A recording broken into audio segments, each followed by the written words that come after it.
السلام عليكم ورحمة الله وبركاته. لما waxaan salaaminaa bulshada ku dhaqan marka cadde. Waxaan ilaahay maanta marka waxa la keenay oo mar badan aan isweydiin jiray maxaa loo keenay magaalada marka cadde gym. Marka fitness gym hadda oo bala laga furay waa kana ka dayan doonaa insha Allah taala isqorista socotaa wala isqoray insha Allah taala bish waa $10 oo kaliya. Waxa laga furay xaafadda oo bale rag waxa joogan oo ku soo dhaweyn doonaan macaamiil fiican oo joogta insha Allah taala. waxaa dhigi jirteen gym marka maxaa loo keenay anaga gym u baahanahay rag iyo habeen oo furanta meesha rag la uma furno rag iyo habeen way imaan karaan ma garateen waa ujeedin waa kana gacmaha jirkaaga dhis arkosin jirkaaga iska dhis abo waa haddii aad fadhiisid cholesterol kugu dhici karo dhiigkara kugu dhici karo sukara kugu dhici karto jilba xanuuna kugu dhici karaan ma fahantay fadhiga badan cudur waa waxaa loo baahan yahay inaad samaysaan exercise maalintii in la sameeyo muhiim waay haddana waxaan soo foodnay bishii barkada Ramadaan inta aan la gaarin korkaaga dhis jirkaaga dhis si cuntada dhowrsanka ay kugu furmato aad maanta fiican cuntid mujadin marka malakeena gym adaysan gym waa la keenay bishi $10 le waay rag iyo habeen oo furantahay rag le uma furno habeenkan way imaan karaan waan soo dhaweynaa habeenka tarkooda gacan furan ku soo dhawaadana insha Allah taala soo dhawaada walaalayaal teamka baran joognaa insha Allah taala wajdi exercise caawa sameynaa habeen waay habeen imaan le furanta la afar saac ba shaqeynaysaa qof walba u baahan waan soo dhaweynaa insha Allah taala dii ama le furanta meeshan afartan saac waxaan u furantahay rag iyo habeen bay u furantahay so welcome soo dhawaada lana gacan furan ay waa taswaan li keenay hal maadana waa kasi yarba ka diyaatiin hadii qof safarta kullu furasi mal raw ninka ganacsigiisa la dawo imaan adiga waa keenso weesna cancel agda imaan ay السلام عليكم ورحمة الله وبركاته. waxaan joognaa awbale gym awbale marka faris gym Allah waxay ku taalaa awbale nin walbo xayilan jirkaaga dhis awbale ka damdarnaanin siinka wixii laabo siima aaday burdu kari soo kici kari sheedana joogayo ma jirto qalabkii oo dhameystirna lagu keenay ice bojaring ramadana foto ku soo hayso qaatay jirkaaga dhis inta noo shaacaab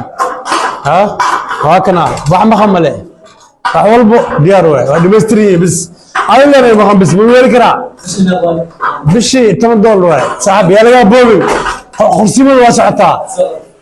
السحر يوم عزبوجاني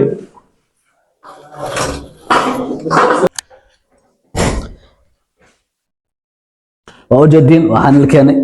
waxaa jirtay marka cadeed gym la keenayo maxaa loo keenay waa raga juhd galay oo fikirkan keensaday waxaan rabnaa ku taageertay insha Allah taala bish waa $10 oo kaliya waxaan u furantay rag iyo habeen rag oo kaliya u furan meesha habeenka way imaan karaan way kafaayaysan karaan maadaama shaqada maanta u banta fadhi waxaa loo baahan yahay insha Allah access la sameeyo waa Ramadaan kan uu soo foodle Ramadaan kor waxa jirka in la rabaa ay insan ku subhanahu wa ta'ala السلام عليكم ورحمة الله وبركاته ولي خاصة dadweynaha heer marka cadeey gobolka Shabeellaha Hoose oo degan ama qaaradaha shanta qaaradood oo degan maanta Ilaahay nimcadiisa waaye waxa la noo keenay gym ayaa la noo keenay maadaama buuraha muddo 5 sano 6 sano aan koreynay Ilaahay nimcadiisa waaye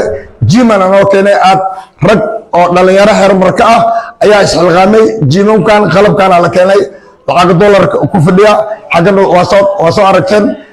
alxamdulillahi rabbil aalamiin bishii Ramadaan ayaa nagu soo dhow hadda bishii Ramadaan ayaa nagu soo dhow waa loo baahan yahay gymka waa gym wuxuu fiican yahay inaad wax culin iyo socnay haddaad mar wax cuntid waa inaad masna laakiin Ramadaan nagu soo dhow qayb dumarka qayb ay leeyihiin ragga qayb ay leeyihiin step by step way sida hadda oo gobolka Banaadir aan ku soo arkay gym badan gobolka Banaadir aan tagay qayb waaya 2 sac dumar ale 2 sac rag ale 2 sac dad odayaal iska leh marka dadweynaha heer marka cadeey inta oo agagaarkeena ah sida balweyn janaale shalambood waa nimcadan Ilaahay keenayo loo keenay leeyahay heer marka inaan ka faa'iideysana bishii dhan waa $10 wax maanta qiimo asku fidii mala $10 waxa ka fiican caafimaadkaaga waxaan caafimaad laga qaada haddii shucuurta ay ka baxdo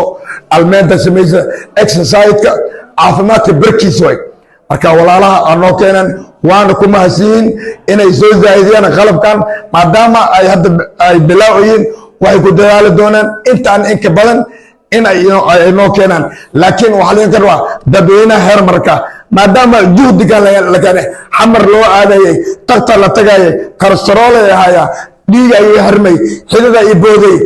caafimaadkooda waa kan ilaahan oo keenay dhalinyaro heer markan oo keentay marka waxaa la karaa inaad duhdi samaysaan $10 oo 2 sac oo exercise lagu siiyey wax loo qaadan karo maahan waa nimco weyn oo ilaahayna siiyey inta ay maqlaysa heer marka inta ay maqlaysa waxaa la rabaa inaad ka soo faa'iidad waa fursad bishii ramadaan oo nagu soo dhow hool lama hayo waxaa la rabaa in hool la siiyo inta aan ila da'ah inta aan ii weyn inta aan ii yar waxaan u sheegaa inay fursadan ka faa'iidaystaan xambarta u aragtaan halaha jiim ku yaalo u aragtaan oo la aadayo dumar iyo rag iyo waayeel dhalinyaraas ishalqaantay xaafadda awbaal waaye waa $10 waa fursad aad u fiican caafimaadka waxaa yaqaana ninka jiimka maalkasta sameynaya marka walaalahay heer marka hadalku ku dheereeyo waana salaamantiin wasalaamu calaykum waraxmatullaahi wabarakaatuh